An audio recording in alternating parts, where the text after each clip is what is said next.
Straight Nice people are just liars. You're a nice person, you're a liar. I'm going to explain to you what I mean by this here today. Now, I've done episodes on this show in the past where I've talked about the difference between being nice and being important.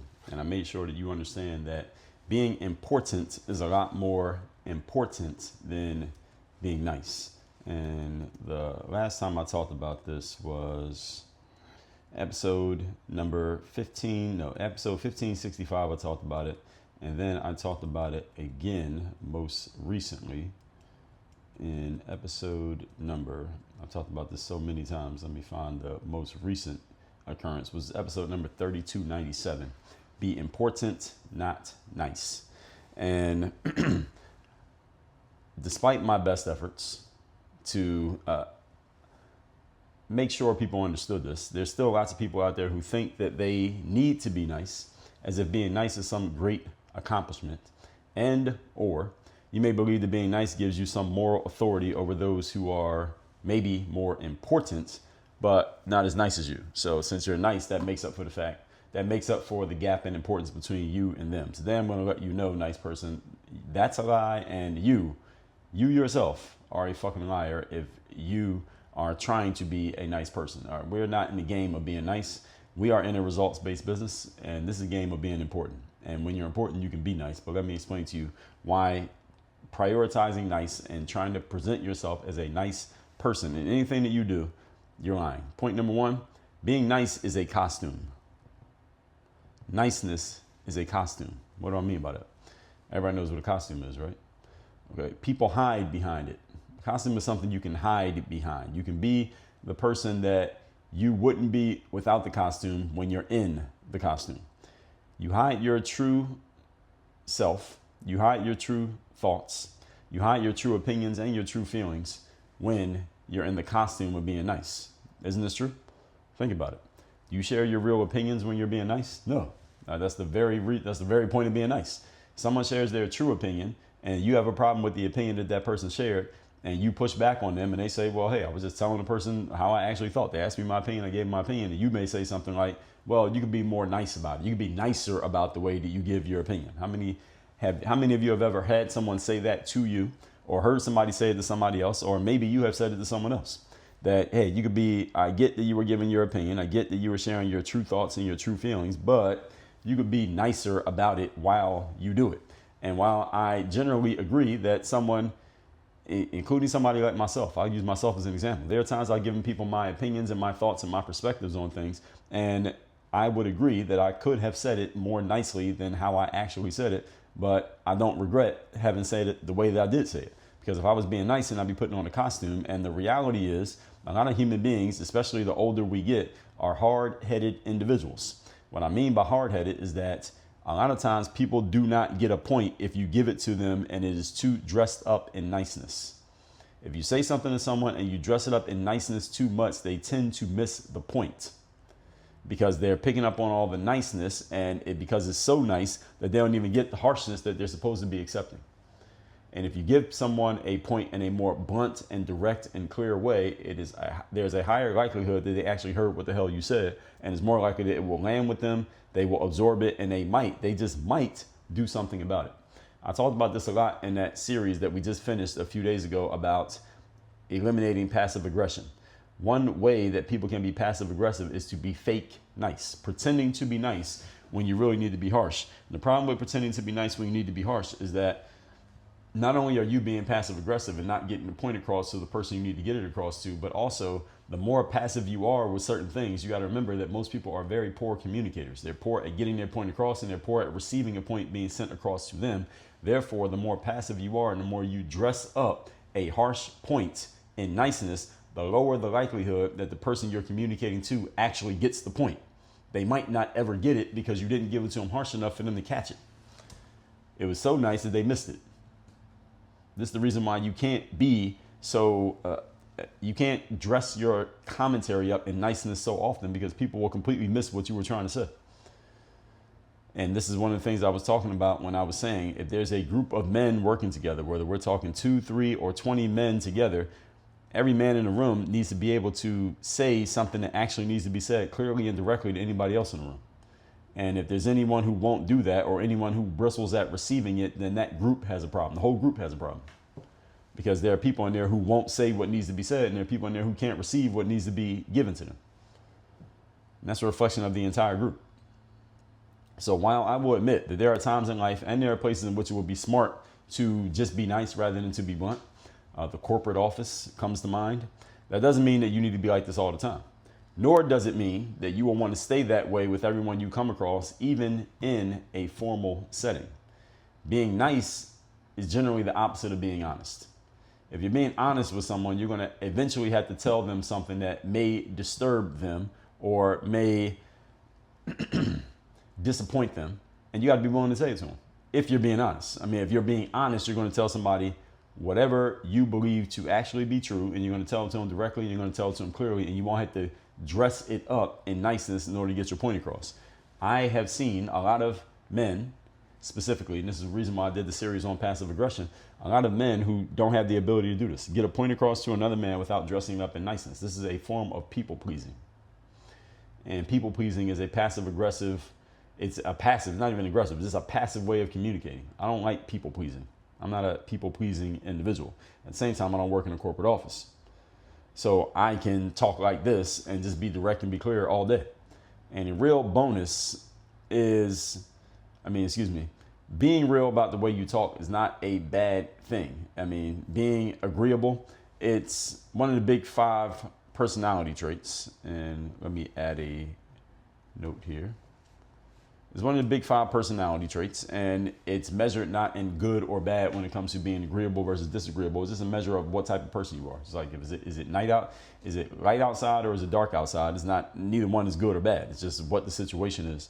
And agreeableness is a good thing. It's good for people who like to work collaboratively, people who are fond of compromise, people who tend to work in groups and tend to work in teams very well. They're agreeable type of people. They try to make sure everybody gets along and everybody works together. There is a wide lane and a wide demand and need for agreeable people in the world in almost every aspect of life. However, there are times when being agreeable in your communication costs you because you will fail to get the point across clearly enough to a person for them to actually get what they need to hear. And sometimes you don't need the agreeable person to give you something that you need to hear. Sometimes you need the disagreeable person to tell you what you need to hear, because the agreeable person won't say it to you in a way that you're going to get it. But the disagreeable person, they will, and they will have no problem doing it. And many of you listening to this, I would guess, if you're anything like me, and I think that you are, you would prefer someone be a little bit more on the disagreeable side when giving you something that you need to hear. Because the agreeable side, it will be so flowery that you won't get it. You might get it. If you're a really good communicator and you're really sharp at really hearing what's being said, you might catch it. But a lot of people tend to not catch it, in my experience. Many nice people leverage agreeableness to be manipulative and to be passive aggressive, that is, to avoid conflict, to blend in so they strategically do not stand out. And in this context, being nice is not kindness. That's cowardice. That's being a coward. Because a lot of people will try to be nice simply because they don't want to communicate anything in such a way that it may disappoint or, again, discomfort another person. And that's cowardice. If it's something that you truly believe to be true and you think that you're accurate in what you're going to say, but then you don't say it because you want to be a nice person, then what you're showing is that you just don't have the balls to communicate what needs to be communicated. And that's fine if you don't have the balls. Not everybody has balls. But if you're this type of person, you're not fit to lead. Because if you're going to lead, you got to be able to disappoint people at a level at which they can accept. That's what leadership is. Offering people disappointment at a level that they can accept, to where they're not going to revolt against you, even though they're disappointed, because they understand why you did what you did. And that's why everybody is not fit to lead. Most people are not fit to lead. Point number 2. Today's topic, once again, is nice people are just liars. Number 2, nice people would rather be comfortable than to get to anything that's real. Being nice is a way of maintaining the status quo and maintaining the comfort in an environment for yourself and or for others. As I said earlier, nice people tend to be people pleasers. They will lie right to your face just so you feel good and to keep things going smooth.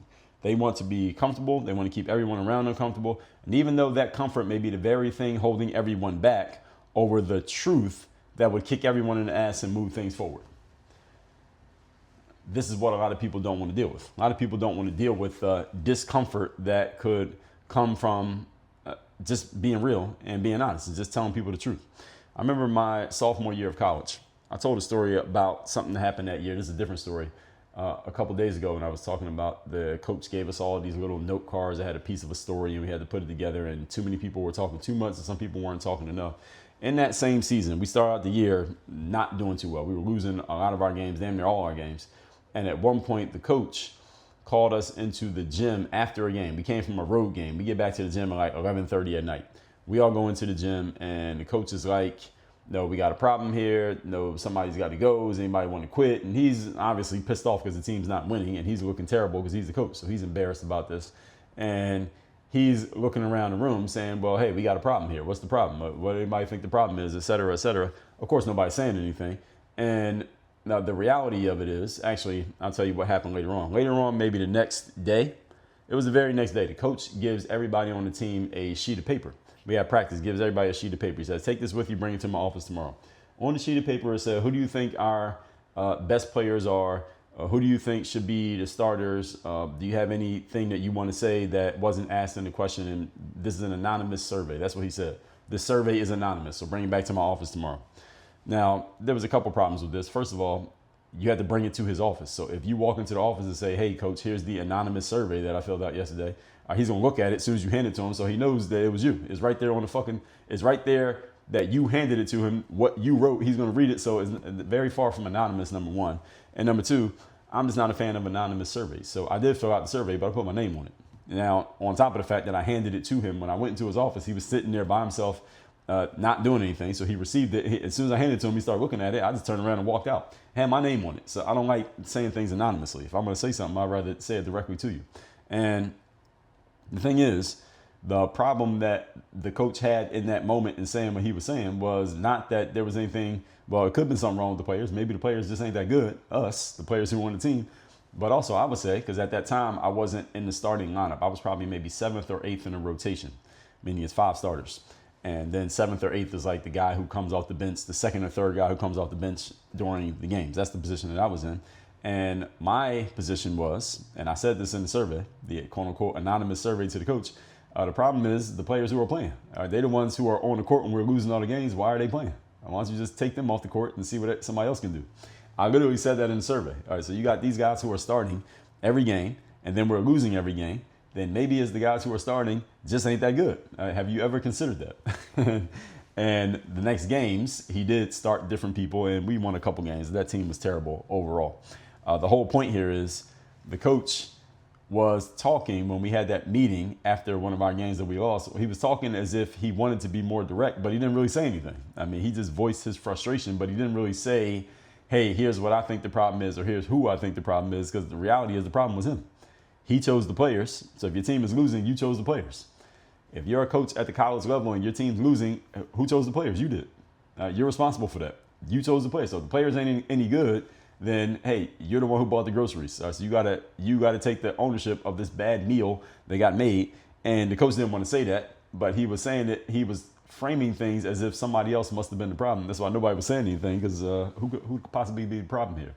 And the second thing is, I didn't like the anonymous survey. I just didn't like the concept. I don't like the concept of people saying things anonymously, especially on that particular team where it was a whole lot of people saying things behind the backs of other people. And there was very little directness amongst the players on that team. The leadership on that team, our upperclassmen players, they were passive aggressive type of guys. They were the type of guys who had opinions. Everybody has opinions, but they would say their opinions not directly to your face. They say their opinions, behind your back. And if your leadership is like that, then the whole team's going to be like that. And that's what that team was, on top of the fact that we weren't that talented. But anyway, I digress. A lot of people want things to be comfortable. They want to keep everyone around them comfortable, even if that comfort is the very thing getting in everyone's way. And they don't want to share the truth that would kick everybody in the ass and move things forward. Nice people will not challenge or correct or lead others, and they will often defend their lack of challenging, correcting, or leading other people. They defend it by calling themselves being a good person, or they throw some negative pejorative on anyone who is not as nice as they are. So they'll say, well, I'm just being nice. I'm being kind. I'm being friendly. You don't have to be a jerk. You don't have to be an asshole about it. You don't have to be mean about it. You don't have to be so direct about it. You don't have to. And they put these terms on people like myself who are much more direct, people who can be much more cold and much more cutting with their commentary. If you can't tell, people will say somebody like me, well, yeah, you are kind of being rude. You're kind of being an asshole. You're kind of being a jerk. You're kind of being a little bit too direct. You use the word you, Y-O-U. I've had people tell me that I use the word you too much. I talked about this in episode number, where is it? You, where is it? No, I gotta try to find it.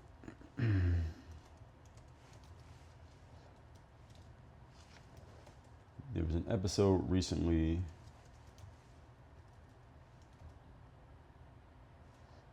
No, not that one.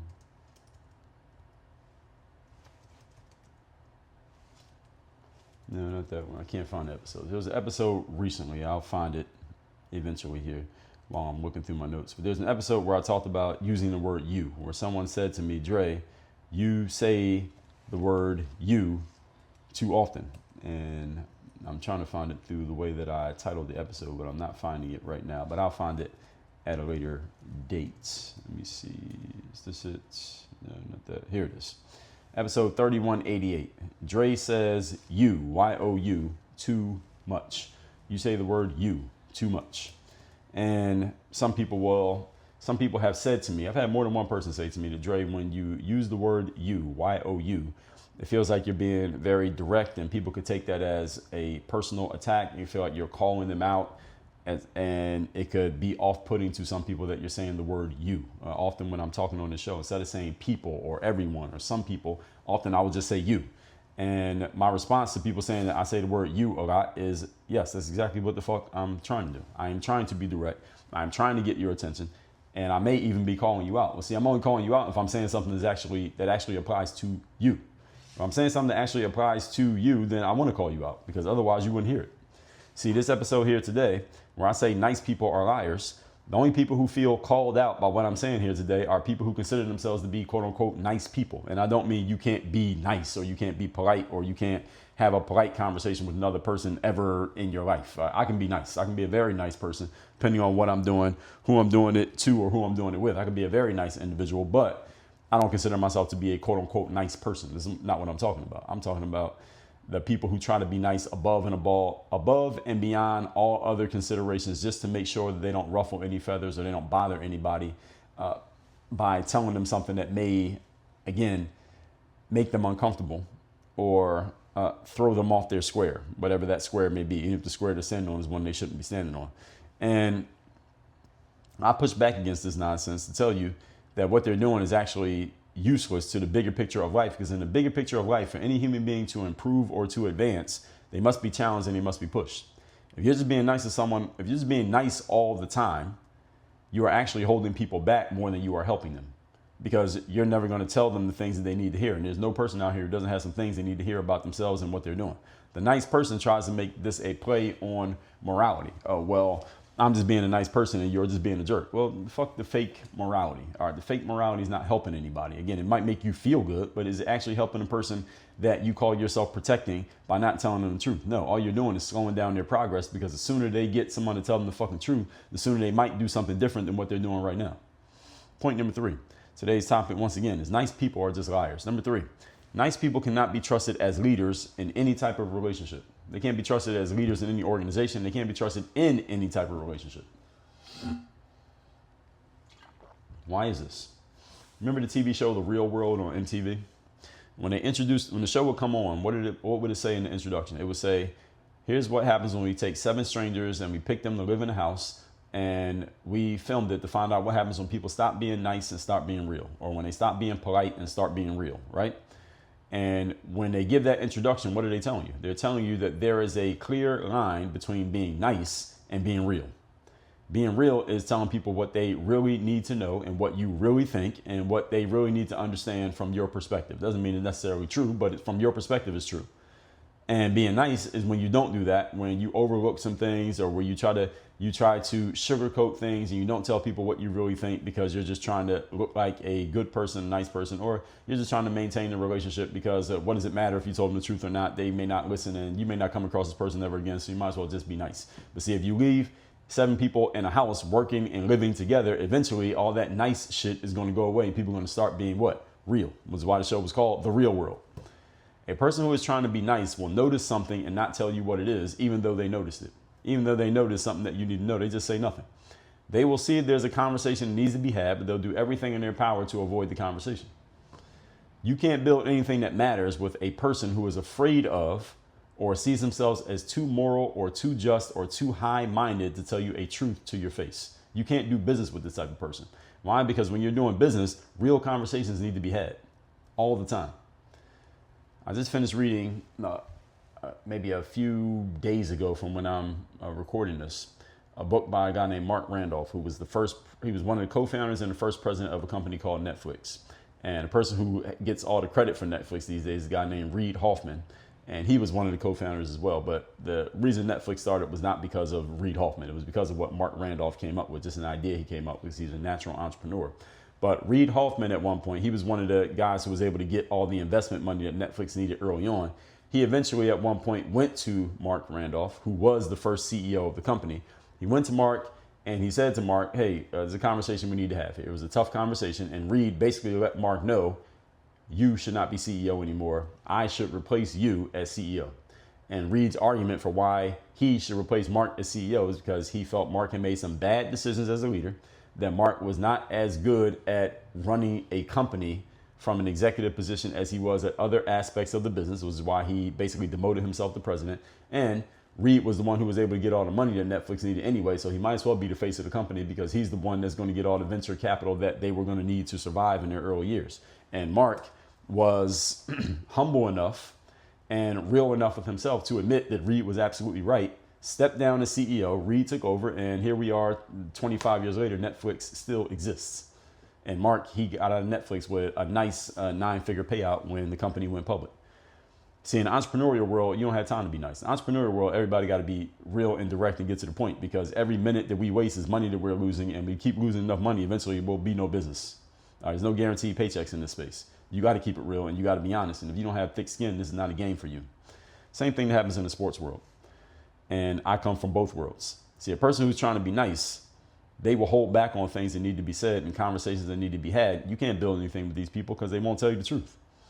We ain't got time for the bullshit. You see, you can bullshit around when you're working at a job and the paycheck's coming in every 2 weeks and everybody can just act like things aren't there.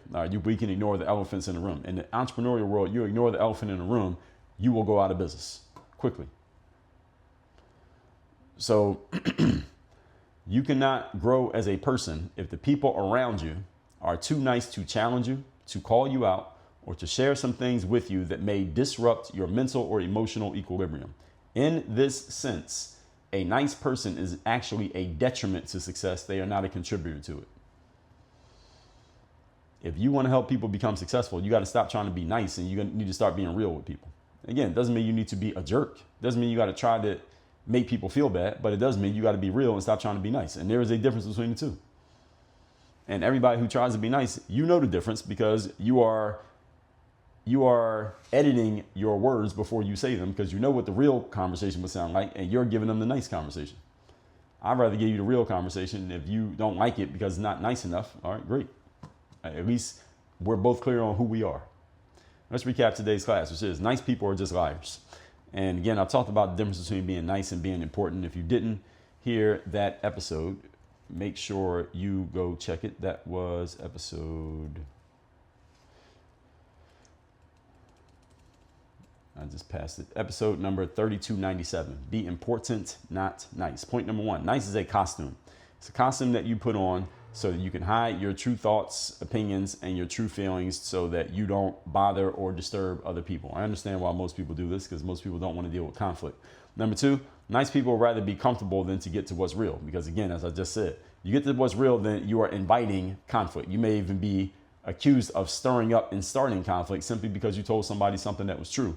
And this is what nice people tend to use against you. And I have a lot of experience in this. When I tell somebody something that I consider to be real, they'll frame it as if I'm trying to be mean or rude or that I'm starting an argument or that I'm being confrontational just because I'm telling you something that's real. Just I'm telling you what's real and you can't handle it does not mean I'm doing something wrong. Maybe you're the one who has a problem. Number 3, nice people cannot be trusted as leaders or in any type of relationship, because a leader must be able and willing to disappoint people at a level at which they can accept. That's what a leader does. You disappoint people at a level and a frequency at which they can accept it, because they understand and trust that even though they're not getting their way with you this time, that they might get it next time, and that your job is to help the overall group, not just to serve everybody else's ego. And you can't serve everyone's ego when you're a leader. You can't do it. It's impossible. All that said, folks, if you want to get real and you're ready to get real with your results, you're ready to turn your real skills, talents, and discipline into real domination and real results, and you're ready to do it now through a set up system and through clear strategies with me as your direct coach and with me helping you along the way, go to workonyourgameuniversity.com and let's get started. Work on your game. Dre all